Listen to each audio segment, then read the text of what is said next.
Evening all, welcome to This Week, a week in which the prestigious Lancet Medical Mag claimed that just one alcoholic drink a day, just one, shortened your life.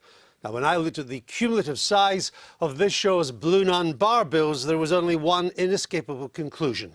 The whole This Week team died 5 years ago. It's probably why the schedulers put us on so late, a suitable time for a show produced and presented by the living dead. I don't see our consumption subsiding, however. Events are conspiring to drive us even more to drink. This week, Donald Trump launched a missile attack on Syria, then declared he would bring peace to the Korean peninsula. What could possibly go wrong with that?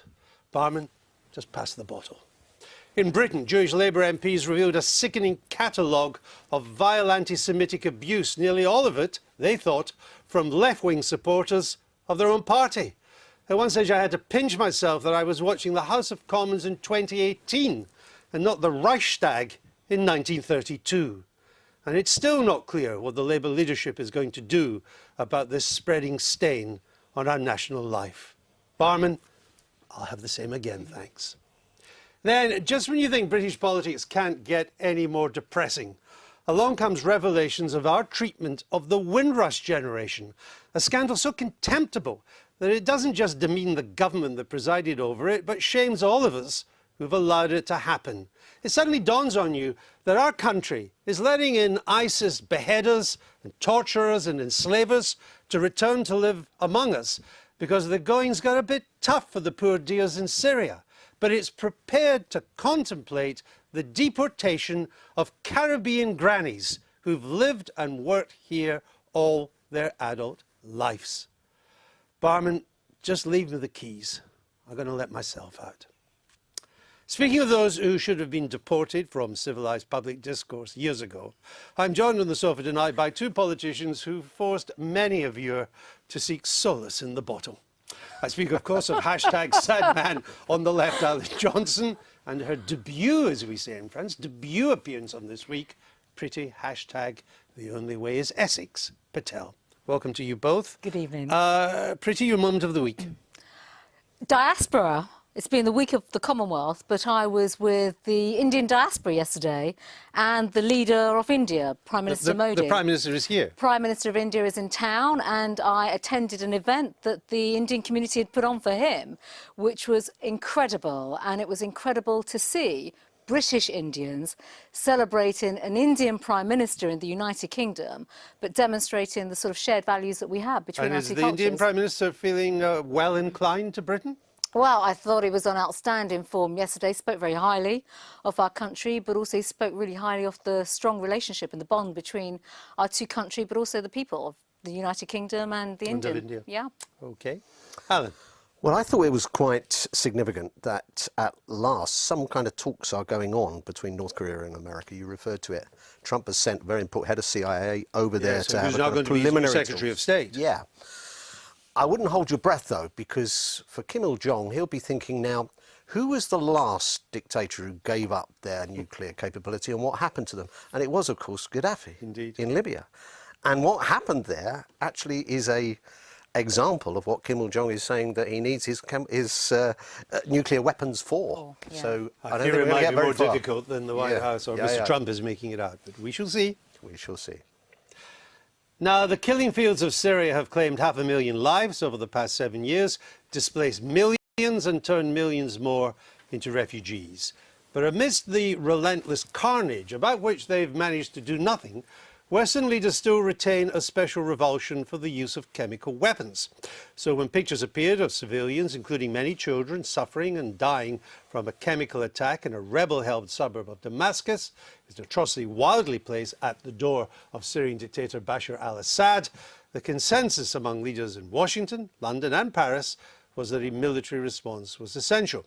So over 100 cruise missiles were launched by the US, the UK and France on Syrian chemical weapons facilities, a retaliation which did enjoy the backing of all their major allies. But journalist and author Peter Hitchens begs to differ. This is his take of the week.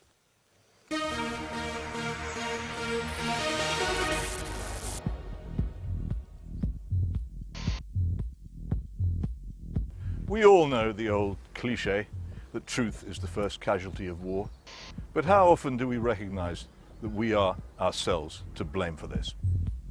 In normal times, wise people doubt the words of governments and suspect propaganda, but when the jet engines begin to roar, they believe atrocity stories. They demand that we must go out and bomb somebody. Anyone with any doubt is denounced as a wicked apologist for the undoubted monster Assad and must hang his head in shame. What we seem to forget is that Assad's opponents and would-be replacements are blood-stained jihadis who we would arrest if we found them in Birmingham.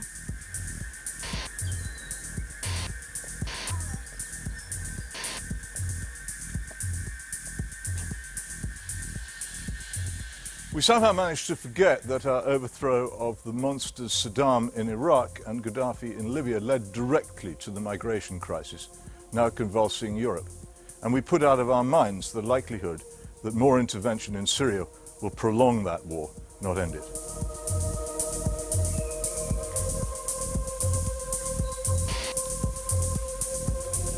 I have absolutely no idea what happened in Douma near Damascus on the 7th of April.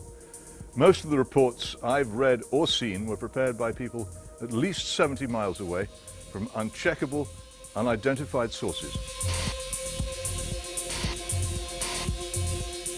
And because I tediously take the trouble to read the reports of the Organization for the Prohibition of Chemical Weapons, such as this one, I know how hard it is to attribute blame in such cases.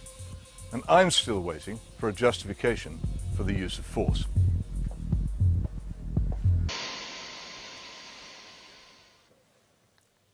Thanks to the Hill Garden and Pergola in Hampstead. Welcome, Peter Hitchens, back to the programme. So Peter says he's still waiting for a reason for the justification of the use of force, Priti Patel. What is it? I think it's the humanitarian basis in terms of what we've seen. Children and families being gassed, and it's not the first time we've seen this happen on successive occasions over the last few years. And I thought, Peter, I have to say, your view was very compelling when you spoke about the number of people that have been displaced and everything else. But the reality is, this attack was very much about depleting the chemical weapon supplies, not attacking the country, people, or talking about regime change. Peter Hitchens. Well, it's an alleged attack. We don't actually know what took place. And the Organisation for the Prohibition of Chemical Weapons has only just begun its inquiries. And we constantly, well, I think they're there now, but that's a complicated question, which let's not go into now. But what I can tell you is that I looked in great detail into the Khan Sheikhoun episode a year ago, where most people maintain that there was an attack and that it was conducted by the Assad government. In fact, if you look at the report, it's full of doubts. The OPCW never went, their fact-finding team never went to Khan Sheikhoun. There is no reliable custody chain. The report itself and the Joint Investigative Mechanism report, which followed it, are full of weird contradictions, strange, inappropriate medical treatments, samples that don't add up, no custody chain. I simply think that on the basis... Are you in any doubt that the Syrian regime has used chemical weapons? I don't know. I think on the areas that I've actually looked at, it seems to me that hard evidence is lacking. And you have to. Hold on. You say hard evidence. A very simple point here. There have been 85 documented chemical attacks since 2011. 85. Yes.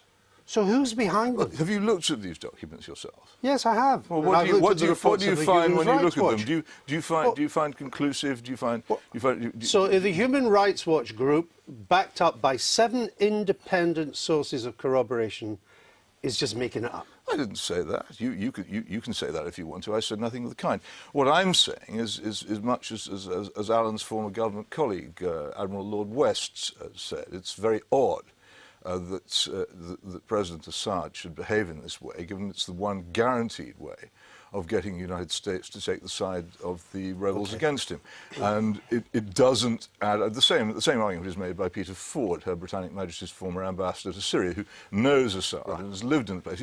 He can't understand why this would be an intelligent thing for him to do. And Assad may be very bad, but Alan Johnson. But I'm mad. assuming, Peter, Yes. that if there was a chemical weapons attack, and if that chemical weapons attack came from the Assad regime, that you would be supporting what's happening. The problem with the film is... Well, let's find out if that's true. Well, I wouldn't necessarily. I don't think that it's a particularly powerful moral response to the killing of innocent civilians to hurl high explosive into a densely populated area. No, I wouldn't necessarily support But that's not the what they action did. chosen. Not, I would. that's I would. exactly Well, what didn't happen. it's what most people thought we would do.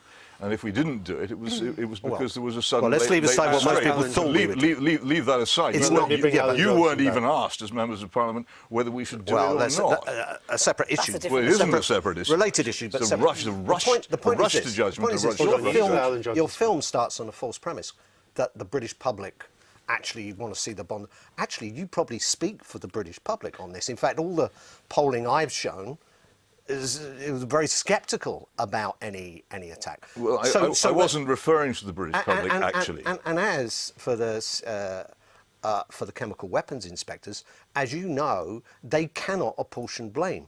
All they can do is to say whether there's been a chemical weapons attack. The reason they can't apportion blame is that last year Russia blocked that as an addition to their remit. So we won't get them telling us who did it. Can I just point but out it that seems to me, that's- hold on, that Peter, that's it not seems quite to me true. from everything I've heard, and yes, I wasn't there. You're getting it from aid workers. You're getting it from all the people who you kind of trust on these things, the NGOs, etc. Is that there was a chemical attack. Helicopters were used. None of the various groups, and I agree with you about not seeking regime change, by the way. I agree with that bit of your argument. But none of these groups possess any helicopters. And one thing's for sure, everyone living in that area around Douma says there were helicopters all over the place. Well, a helicopter wouldn't be conclusive in anything. Helicopters can drop all kinds of things or not drop anything at all. It wouldn't. The fact is that, and I wasn't referring to the British public actually in my criticism. I was referring to the almost unanimous collapse of the media and of the world of politics into acceptance of something which they had no real proof of. And I've been astonished by it. This is a country which made a huge mess of Iraq, which made an immense mess of Libya, in which intelligent people have for long years known about the disaster of Suez and the lies told over that, and the Gulf of Tonkin, and there's so many instances. And yet suddenly all of the newspapers and the politicians who might once have been relied upon to say, hang on, could we not just wait a minute? Isn't this just a little bit too convenient? Couldn't we just wait for the proof? Didn't say a thing and joined in a kind of compassionate proof, you wouldn't support it. I said I wouldn't support the action what does it proposed. matter? I said I wouldn't support the action proposed. It matters because, of course, you take action against the use of chemical weapons. So what would you do? No, I haven't finished my point. You've interrupted me before I finished. What you got was this kind of rush into a sort of compassionate jingoism, where everybody was saying, "Well, I'm so compassionate, I want to bomb Syria." I don't know what I'd do. I'm not. For a start, I mean, my general view is that you take the evidence first, the verdict second, and the sentence last. You're asking me to come up with a sentence before there's even been evidence. Priti Patel, what? Well, you don't think there's been evidence. That's another matter. No, it isn't. No, it's not that I don't think there's been evidence. No, you don't think there's evidence. The OPCW, the only body... They haven't been there yet. Exactly, so there is no... And yet... Because the Russians kept them out. No, it's not because the Russians kept them out. They have not... It was nothing to do with the Russians keeping them out. The British government and the American government and the French government acted last week before there was any attempt to find out what had actually happened. Any attempt at all. Yeah. Patel, No, I'm still trying to work... What is Straight the in. consequence of that attack, though? So we hit 3 different sites, which we think were chemical weapons storage areas. The Assad regime, within 24 hours, was back attacking the rebels. What's actually been achieved? Well, I think, if I can just come back to some of Peter's points, Well, and Andrew, I will. Quite look, nice to get an answer to that question, because it's important. The point is that, you know, this was to deplete the chemical weapons supplies, a targeted attack, because we have seen, to Peter's point, successive use and repeated use of chemical warfare on the Syrian people, on children and families. And this isn't a new phenomenon at all. This is a conflict that's been going on for 8 years. But we haven't We've destroyed seen his this successively. whole capability, have we? Well, not the total capability, no. To do it, no. No, and that So he could do it again. That could be a possibility, but of course it was about the signal, the message that this would send out by having this particular attack, that we would not sit back and just sort of, accept more repeated and sustained attacks on Syrian civilians. And I think it's worth pointing out as well that we do live in a world where there are international norms, where there's a rules-based system. Collectively the world said no to the use of chemical weapons a hell of a long time ago. Can I ask and you a question? surely we should be actually trying to uphold those rules and values at the same time. Can I ask you a question? Do you know the name of the organisation which was in control of Duma at the time of the alleged attack? No, I don't. Jaish Jaish al-Islam, al-Islam, the Army of Islam. Do you know that in 2016 Jaish al-Islam was accused of using chemical weapons against Kurds in Aleppo, and accused quite strongly? And I'm not saying that it's not proven. It's no more proven than the other event. But it seems to me this rush to judgment is taking place. People are rushing. It's not a rush to judgment. We've seen this happen successively, Peter. the most basic facts about the situation Well, on of course, the ground. the rebels where in it happened Duma, are rushing to judgment. After the chemical attack, the rebels in Duma immediately surrendered and were put on the surrender buses. So it's kind of unlikely it would have been them. But you've speculated. You say it's unlikely. Well, I've said but on that, what yeah. basis? But because they surrendered. They surrendered because his chemical weapons They were worked. on the point of surrender anyway. Unfortunately. Well, that's No, actually in a sense, the argument But let me ask you was this. about the handover of Let the me heavy ask you this weapons. just to Taking get place. where you're coming from. You said you don't want to speculate, you don't know. I don't. But you've speculated that Western countries can fake such attacks. I haven't said anything of the kind. Yes, you did. You said, speaking of Britain, in your blog, speaking of Britain, France and America, you could say there might be a temptation to fake such attacks. If these major nations, talking about us, America and France, will act in defiance of law, to fake them, must surely be a temptation. It must surely be a temptation among the Islamist groups in Syria if the Western countries are prepared to mount attacks on Syria on the basis. Well, you interrupt me. You interrupt me at every point. If the Western countries, that's what you're saying. No, I'm not. I absolutely do not. That's a complete fabrication. I have said that the people who would be prepared to fake the attacks would be the Islamist groups.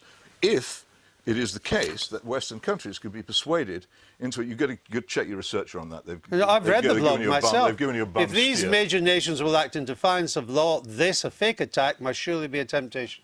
That's Yes, what you but wrote. it's a temptation to whom? The major nations. No, that's not what it says. Go Oh, and, that's look, what it says go in and read black it and yourself white. instead of relying on some researcher. I You did have got it. Mr. You have Hitchens, got it wrong. I read it myself Well, I was giving you the benefit of the So doubt. maybe in that you should case. write more No, clearly next time. I've given you the benefit of the doubt. Okay, You've well, got it wrong. I got did it not wrong, say that. perhaps because your English isn't very clear. Well, Peter perhaps, I Hitchens, don't think that's a thank you very characteristic I much. have. It's late. Govey and Andrew Lloyd Webber late. Yes, our Environment Secretary, St Michael of the Blessed Plastic Beaker, is back in action, meddling in the minutiae of our lives while saving all creatures great and small, even if it means taking on Andrew Lloyd Webber and his cats. The composer, put that in quotes, apparently uses cat collars which emit mild electric shocks to keep his little darlings from straying from his Hampshire pile and onto a busy road. The Gopher thinks this is too cruel for cats and wants to forbid it, but he hasn't ruled out their use for keeping his cabinet colleagues in line for his particular vision of Brexit. I'm also sure that St Michael has realised how difficult it is to find the Lloyd Webber residence, and that a buzzing sound and the lingering smell of burnt fur is a sure sign you're close. Someone who's here, and of her own free will and without the need for any electrical restraint, is the DJ and TV presenter Ashley James, who's putting morality in the spotlight. And if, after a couple of weeks away from us, you're gagging to send your witterings and your wafflings on the Twitter, the Fakebook, or Snapnumpty, oh, don't hold back with your predictable manky missives. But be aware, I'm going all Elon or Elon Musk. If the Tesla boss finds himself in what he deems to be a bad meeting, he just walks out. Henceforth, that will be my approach to social media. Now, news comes ever thick and fast these days, and nothing is more certain than a 24-hour news cycle that changes everything, or until Donald Trump wakes up, switches on Fox and Friends, and starts tweeting. There's a widespread perception in America, I've just returned from there, that Fox News is the broadcasting arm of the Trump administration. But that couldn't be further from the truth. The Trump administration is the governing arm of Fox News, through which the broadcaster now runs the country. Back here in Blighty, just as you think the Maybot might actually be getting the hang of this governing business, the circuits blow and the limbs fall off. After Dear Jez's uncertain response to the nerve agent attack in Salisbury and Labour... Unfortunately. Well, that's... the argument was about the handover of the heavy weapons. Just to get where you're coming from. You said you don't want to speculate, you don't know. I don't. But you've speculated that Western countries can fake such attacks. I haven't said anything of the kind. Yes, you did. You said, speaking of Britain, in your blog, speaking of Britain, France and America, you could say there might be a temptation to fake such attacks. If these major nations, talking about us, America and France, will act in defiance of law, to fake them, must surely be a temptation. It must surely be a temptation among the Islamist groups in Syria if the Western countries are prepared to mount attacks on Syria on the basis. Well, you interrupt me. You interrupt me at every point. If the Western countries, that's what you're saying. No, I'm not. I absolutely do not. That's a complete fabrication. I have said that the people who would be prepared to fake the attacks would be the Islamist groups. If it is the case that Western countries could be persuaded into it, you've got to check your researcher on that. I've read the blog myself. They've given you a bum If these major nations will act in defiance of law, a fake attack, must surely be a temptation. That's what you wrote. It's a temptation to whom? The major nations. No, that's not what it says. Go and read it yourself instead of relying on some researcher. You have got it wrong. I read it myself. Well, I was giving you the benefit of the doubt. Maybe you should write more clearly next time. I've given you the benefit of the doubt. Okay, You've got it wrong. I got it wrong. Say that. Perhaps because your English isn't very clear. Well, perhaps. I don't think that's a characteristic I have. It's late. Govey and Andrew Lloyd Webber late. Yes, our Environment Secretary, St Michael of the Blessed Plastic Beaker, is back in action, meddling in the minutiae of our lives while saving all creatures great and small, even if it means taking on Andrew Lloyd Webber and his cats. The composer, put that in quotes, apparently uses cat collars which emit mild electric shocks to keep his little darlings from straying from his Hampshire pile and onto a busy road. The grocer thinks this is too cruel for cats and wants to forbid it, but he hasn't ruled out their use for keeping his cabinet colleagues in line for his particular vision of Brexit. I'm also sure that St Michael has realised how difficult it is to find the Lloyd Webber residence, and that a buzzing sound and the lingering smell of burnt fur is a sure sign you're close. Someone who's here, and of her own free will and without the need for any electrical restraint, is the DJ and TV presenter Ashley James, who's putting morality in the spotlight. And if, after a couple of weeks away from us, you're gagging to send your witterings and your wafflings on the Twitter, the Facebook, or Snap Numpty, oh, don't hold back with your predictable manky missives. But be aware, I'm going all Elon or Elon Musk. If the Tesla boss finds himself in what he deems to be a bad meeting, he just walks out. Henceforth, that will be my approach to social media. Now, news comes ever thick and fast these days, and nothing is more certain than a 24-hour news cycle that changes everything, or until Donald Trump wakes up, switches on Fox and Friends, and starts tweeting. There's a widespread perception in America, I've just returned from there, that Fox News is the broadcasting arm of the Trump administration. But that couldn't be further from the truth. The Trump administration is the governing arm of Fox News, through which the broadcaster now runs the country.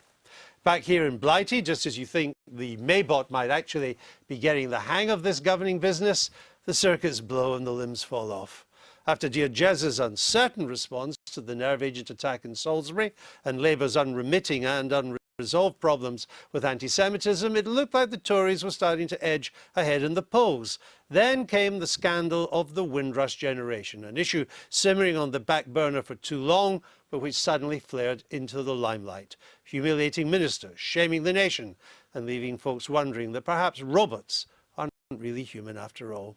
Here's Richard Medley with his roundup of the week.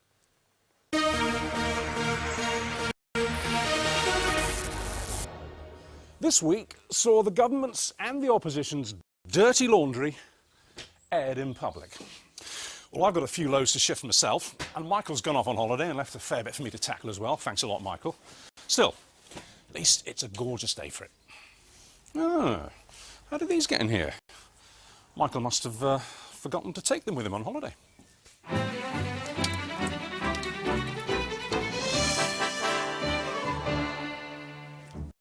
Well, the government had more than a few tricky stains to get out over the Windrush generation of migrants. Promised the right to stay here in the UK, but unable to prove it once the Home Office had destroyed the relevant papers.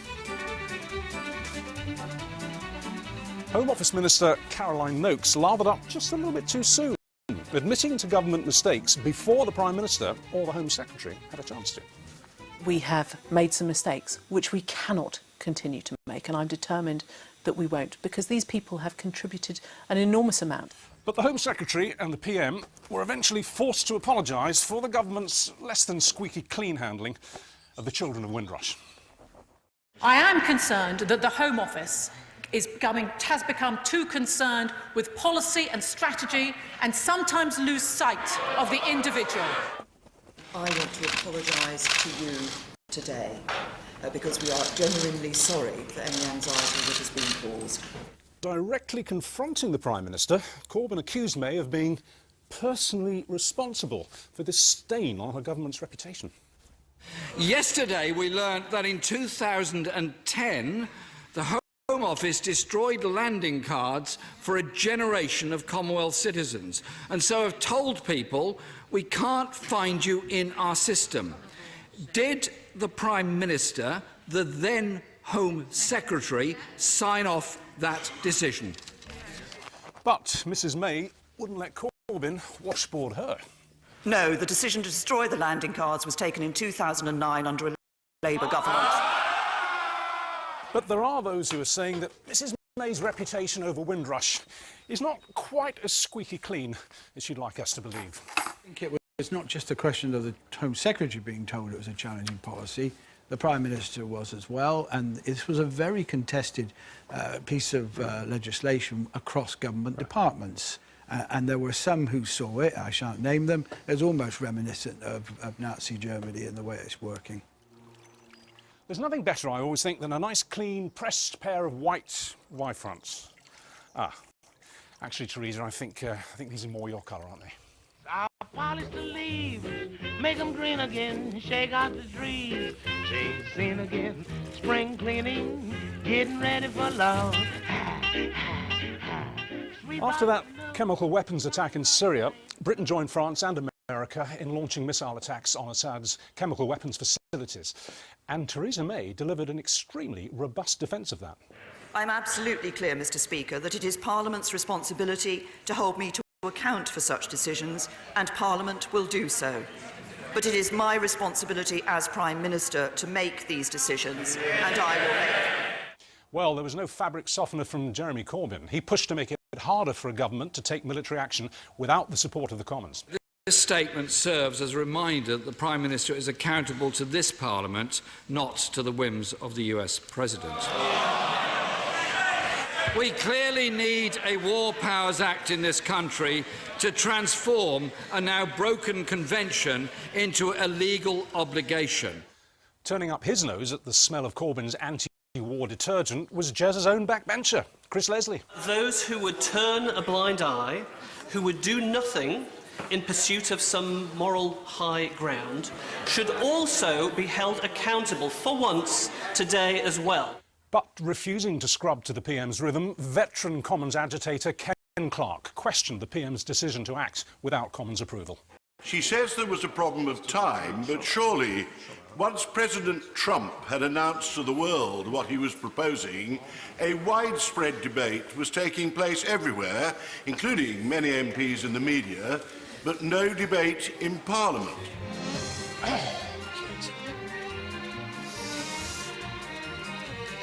Hoping it'll all come out in the wash, Call Me Dave may have a few regrets, but surprisingly, calling the referendum on Brexit isn't one of them.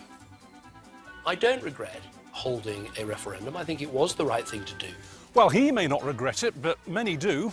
And ringing the Remona sentiment for all it's worth, are 4 MPs from across the political spectrum who've got together to push for a campaign for the people's vote.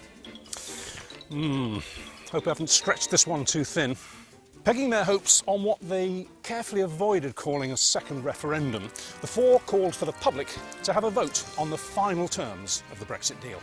I think the best and the right thing to do is to now put it back to the people and say, you now vote on this deal on behalf of 65 million people who have a right to a people's vote. And if the government had any hopes of an easy parliamentary ride on Brexit, well, they were pretty much mangled yesterday by a defeat in the Lords on the customs union.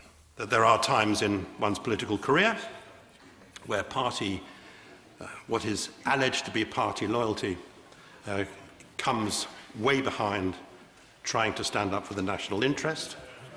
I intend to do that on this amendment. I intend to do it elsewhere during the report stage of this bill.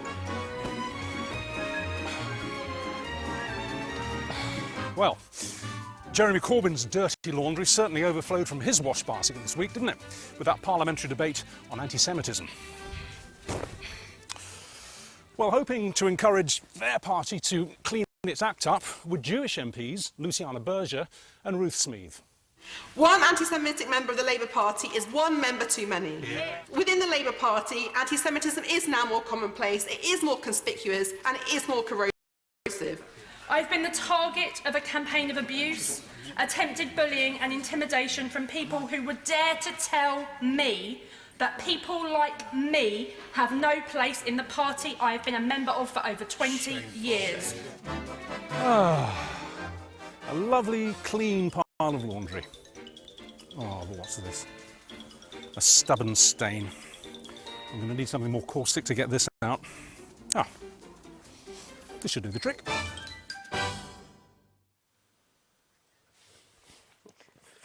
A beautiful launderette, Richard Bidley there. Priti Patel, this mess over the Windrush generation, are the origins not a direct consequence of Mrs May at the Home Office determined to create what she called a hostile environment for migrants? Well, actually, I don't think they are.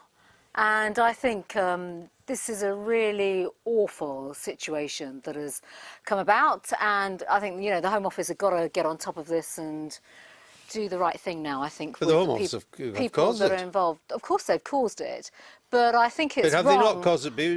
Civil servants reflect the political direction that the politicians want them to go in. And she did want to create a hostile environment for illegal migrants and didn't see the consequences of what this would lead to with the Windrush generation, which had come here before they needed the paperwork. Well, I think the point is, isn't that right? Her focus was illegal immigration. There's no doubt about that. I don't know whether or not this is an unintended consequence, and I hope it isn't. Well, what other cause could there be? Well, I have no idea, Andrew. I don't know the ins and outs of what happened in the Home Office back then. Well, shouldn't we know that now, given what has happened we will. to the I Windrush do generation? think we will find out. I've heard today that obviously there's more to come. There's greater scrutiny if the Home Office come in next week in Parliament, and rightly so. I think it's right that the public demand questions and get questions. We've heard testimony from people who were in government at the time as to how there was pressure on all departments to make sure that people couldn't access services, welfare, rental agreements and so on, unless they had the proper documentation. That came from the top down. And there were changes, if you remember, there was an Immigration Act that came through, I think around 2015 too. And the Windrush generation got caught up. But that was focused on illegal immigration. So I don't know how they got classified as illegal, some of them, as a result of this. So it did come out of that. Well, it could have come out of that policy situation. I just don't know. And these are the questions that I think the Home Office will have to answer. The Home Secretary will be going to the Select Committee next week, the Home Affairs Select Committee, and she will no doubt have to answer the background to all these questions. Is there no mechanism in government in which, when you get yourself into a position that you are putting in a detention centre some 62-year-old person who's been here all their adult life, is there no mechanism which you say, prior to deportation? How did they get here? What are we doing here? Yeah, how did they get there? Of course, there has to be some mechanism. But there wasn't. Well, that is, look, this is for the Home Office to answer all these questions. None of us, I think, here, I don't know, Alan, if you know, you've obviously spent some time in the Home Office, know the ins and outs in terms of even getting to that journey into the detention centre. That's a good question, Alan. The decision to scrap the landing cards that the Windrush generation originally came with to this country, it was taken in 2009 when you were Home Secretary. Did you know about that? No, and it was an administrative decision taken by UK Border Agency. And so they should. It wasn't just the Windrush landing card, it was these massive paperwork that built up over 50 years. And you have to remember also, we were introducing a biometric identity card compulsory for anyone coming in from outside the European Union. So we wouldn't have needed, the Windrush weren't involved in any of that. There was no threat to the Windrush generation. And just so it's an administrative decision, just as it was a year later when Theresa May was Home Secretary as my successor. It was carried out. And they were destroyed. They were carried out. That's when they were actually So the destroyed. decision was taken, but the destruction didn't happen until another year. And that's where Jeremy was misled, because the previous evening, as I understand it, from reporters, there was, Number 10 were briefing that this happened in 2010. What she had up her sleeve, whether it was deliberate or whatever, all's fair in love and Prime Minister's questions, was that the decision was taken under us. But no, we weren't in any way. In fact, I reached a decision as Health Secretary and Home Secretary when we were looking at this, that no one should be denied medical, because we're all worried about illegal immigration, incidentally.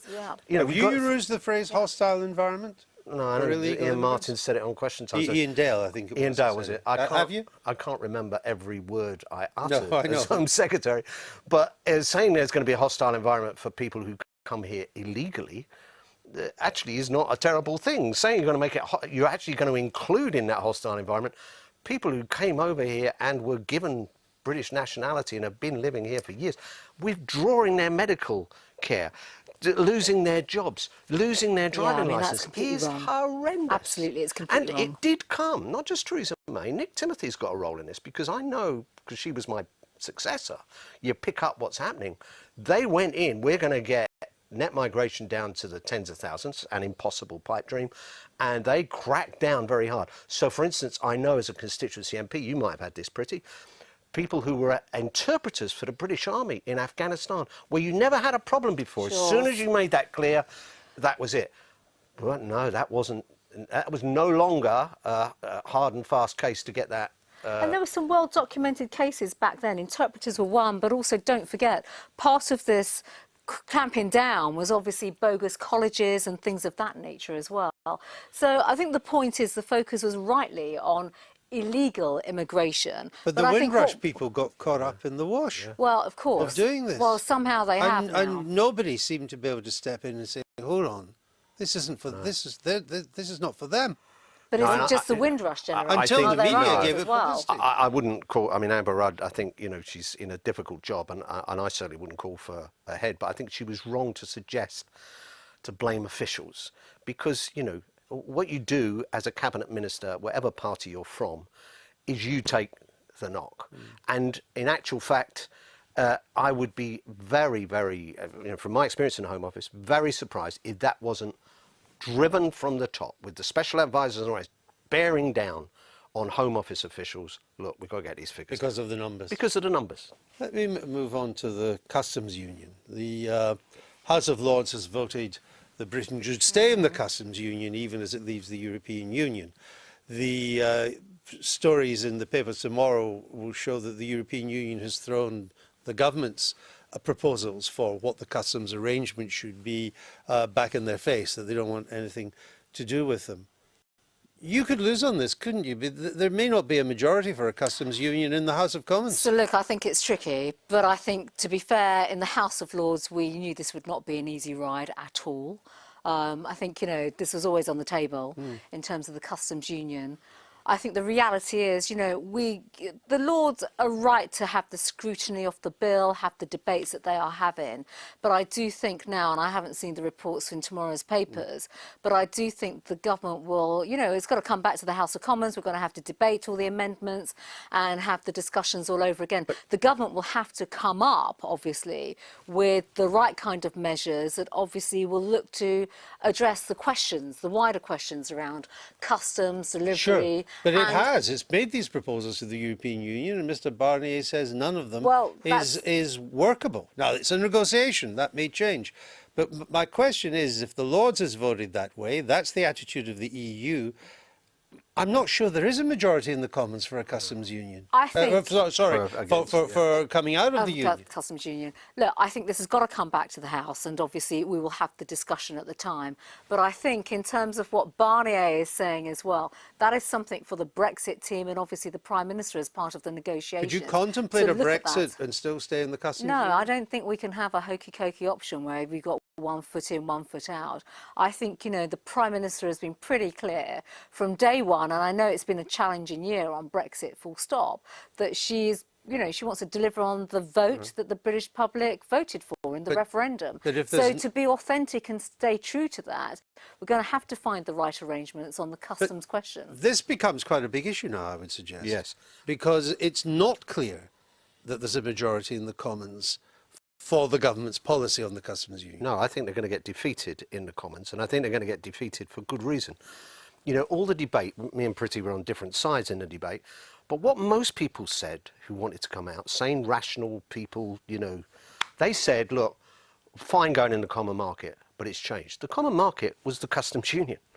The single market came afterwards. The common market was the customs union. If they were satisfied with anything, they were satisfied with that. And there were no intricate debates about the customs union. Of course, why should... But for the government to just give that up, they should be hanging on to that and say, look, we're coming out of the European Union, but this is about our economic future. Well, let's see. It's going to be a big vote in the Commons, I think. Well, it's going to come back in a big way to the House of Commons, all this. Now, G.K. Chesterton said that art, like morality, consists of drawing the line somewhere. And I'm sure it was these wise words which inspired the producers of Love Island to draw a new moral line of their own when they vowed to crack down on on-screen hanky-panky, which rather defeats the main reason for watching the show and should ensure the next series is a ratings flop. But I'll still be tuning in to hear the contestants debate the relative merits of Kierkegaard and Nietzsche. Yes, whether a sweaty minor celebrity in a sun-soaked beach or a sweaty politician deciding the merits of military action in the bunker, moral lines are all the rage these days. That's why we're putting morality in the spotlight.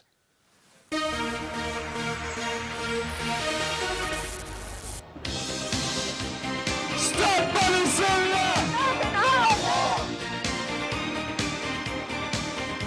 The world of politics is a murky place at the best of times. So is it difficult to tell which way its moral compass is pointing?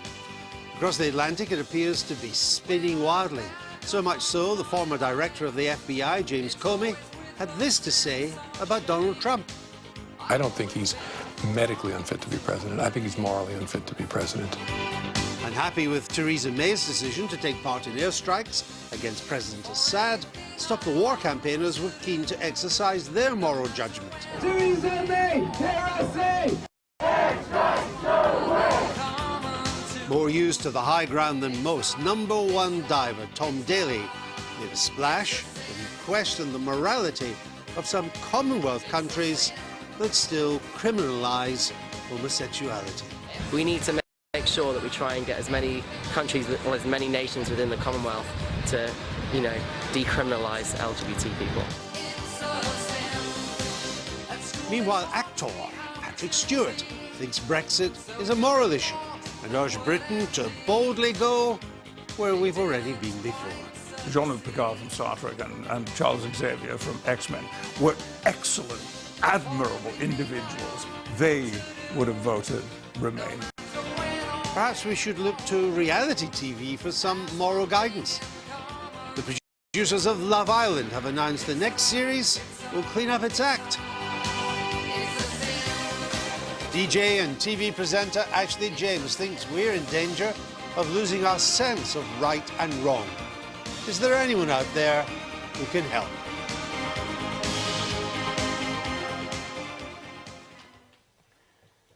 Ashley joins us now. Welcome to the programme. Thank you very much. Have we lost a moral compass? Do you know what? It's such an interesting question, and I guess you have to kind of decide what is morality, because if you look at it from a religious point of view, I'd say we're not really a religious country.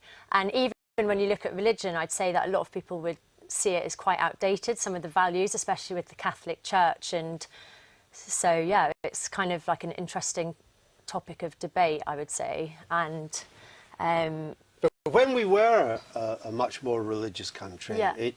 The sort of Judeo-Christian values did give us a moral compass, and certain rules of behaviour followed from that.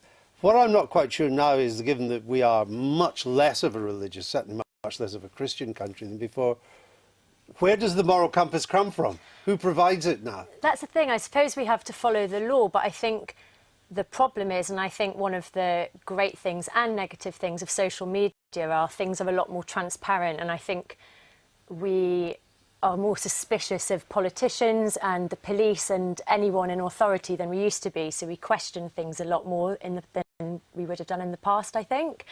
And also laws change so vastly from country to country, or even in the States from state to state. So who do we listen to when it comes to right and wrong, and what is right and wrong? And for example, I was lucky enough during my time on Big Brother to spend time with Anne Widdecombe, who is amazing, but she's a devout Catholic, and some of the things she voted on and her policies could be seen as questionable, especially her views around homosexuality, but she follows the Catholic moral code.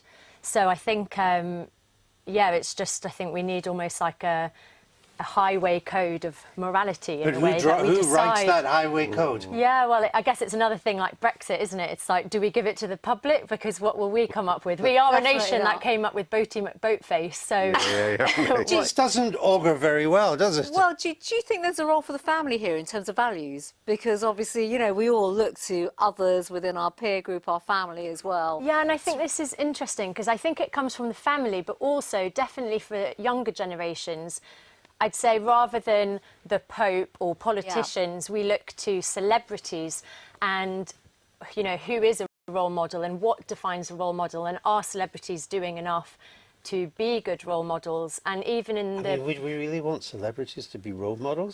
It's not what we want, though, but I think I've always thought they've always been doing that. I think with social media, I read a news article either this week or last week about a girl from Wales who worked in Lidl, and she was actually, her boyfriend was a drug dealer, and the police found her out because she was posting this lavish lifestyle on Instagram. And I think people are wanting to put up more of a luxury pretense now, and so maybe that is, you know, something that... But the modern cult of celebrity has basically led a lot of people to believe that they can be celebrities even if they have no talent whatsoever. Yeah. I mean, 50 years ago, most famous people had some talent. Well, so it's easier to be a celebrity now. It's much easier to be a celebrity. Andy Warhol did predict this. He said everyone will be famous for 15 minutes. 15 minutes It's going to get in a bit like that. But I think Ashley's analysis was absolutely right about transparency and a lack of deference. They're the two things, and I think it's quite healthy that that deference has gone. You know, people like Andrew interviewing someone in the 50s, a politician, you know, he'd be sort of apologising for troubling them and all that. That's great. Really? But I actually, it's true. I actually think, yeah, that's the way. Well, no, there's a famous interview. I don't know who the interviewer was. He says to Harold Macmillan, so tell me, Prime Minister, what's your message to the nation tonight? Yes, That's a difference. That But that's never not. happened now. Have politicians been? Have they provided moral leadership? I think in the main they try to. I mean, my view about this is we've become a more Christian country in the way we treat minorities, etc., than we were when we were Christian. Yeah. So as fewer people go to church. Yeah. I mean, you know, if you look at the war hero who was chemically castrated by the state for being homosexual in the early 50s, the cards in shop windows were to let no Irish, no dogs, no blacks. And that's I grew up in that. So maybe without even though it's hard to see what our moral compass is, maybe, because a lot of people think, oh, we're more immoral now than we're. Maybe we're not. Maybe in a lot of these issues, well, I think we have more moral standards. I think different times have different issues, and I think there definitely are still, we have a long way to go. But I do think in terms of reality TV, like Love Island, trying to ban sexual content more. I think that's a step in the right direction, because then people who do look up to these programmes and aspire to be on these programmes, they don't feel that they need to be as immoral in a way. But then that's also about boundaries, isn't it? And, you know, with young people in particular. We've reached our boundary, which is called our cut-off point. Ashley, what are you up to these days? Well, I've just come from a DJ gig, and so I've got a lot of DJ gigs coming up. Just did Gordon Ramsay's new restaurant launch. Oh, very well. Second job of the night. Well, we'll get an invitation next time. Yeah, definitely. Are you going to come? Thank you.